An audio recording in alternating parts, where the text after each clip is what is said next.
Jananayagan movie பிப்ரவரி 20 release ஆக போகுதுன்னு ஒரு ஸ்ட்ராங் ரூமர் சோசியல் மீடியாவில் பயங்கரமா ஸ்ப்ரெட் ஆயிட்டு இருக்கு.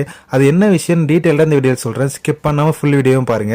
அண்ட் இந்த மாதிரி தளபதியோட அப்டேட்ஸ் உடனே தெரிஞ்சுக்க நம்ம சேனலை சப்ஸ்கிரைப் பண்ணிட்டு வாங்க வீடியோக்குள்ள போலாம். ஜனநாயகன் மூவி ரிலீஸ் ஆக போகுதுன்னு ஒரு ஸ்ட்ராங் ரூமர் பயங்கரமா ஸ்ப்ரெட் ஆயிட்டு இருக்கு. அதுல என்ன சொல்றாங்கன்னு பாத்தீங்கன்னா, வர பிப்ரவரி 20 மூவி ரிலீஸ் ஆக ஹை சான்ஸ் இருக்குன்னு சொல்றாங்க. சென்சார் போர்டுக்கே போகாம எப்படி மூவி ரிலீஸ் ஆகும் அப்படின்னு கேட்டீங்கன்னா, ஆல்ரெடி கோர்ட்ல இருந்து கேஸ் வாபஸ் வாங்கிட்டதா சொல்றாங்க ப்ரொடக்ஷன் சைட்ல இருந்து. பட் அதை பத்தின அப்டேட் ப்ரொடக்ஷன் சைட்ல இருந்து வெளியிடல அப்படின்ற மாதிரி சொல்லிட்டு இருக்காங்க. அது மட்டும் இல்லாம எஸ்டர்டேவே ரிவிஷன் கமிட்டிக்கு மூவி அனுப்பிட்டதா சொல்றாங்க. 20 நாள் ஆகும் ஆக்சுவலா ஒரு மூவி ரிவிஷன் கமிட்டி பார்த்து அப்டேட் பண்றதுக்கு. பட் ஜனநாயக மூவிக்கு சீக்கிரமாவே பண்ண சான்ஸ் இருக்கு. ஏன்னா ஆல்ரெடி ரொம்ப டிலே ஆயிடுச்சுல. சோ அதை மனசுல வச்சுட்டு கொஞ்சம் சீக்கிரமாவே பார்த்து அப்டேட் பண்ண சான்ஸ் இருக்கு அப்படின்ற மாதிரி சொல்றாங்க. அது மட்டும் இல்லாம மூவில 20 நிமிஷம் கட் பண்றதா ஆல்ரெடி நியூஸ் பயங்கரமா ஸ்ப்ரெட் ஆயிட்டு இருந்துச்சு. அந்த நியூஸ் ஃபேக் தான். மூவில எந்த சீனை கட் பண்ணாம தான் ரிவிஷன் கமிட்டிக்கு மூவி அனுப்பியிருக்காங்க அப்படின்ற மாதிரி சொல்றாங்க.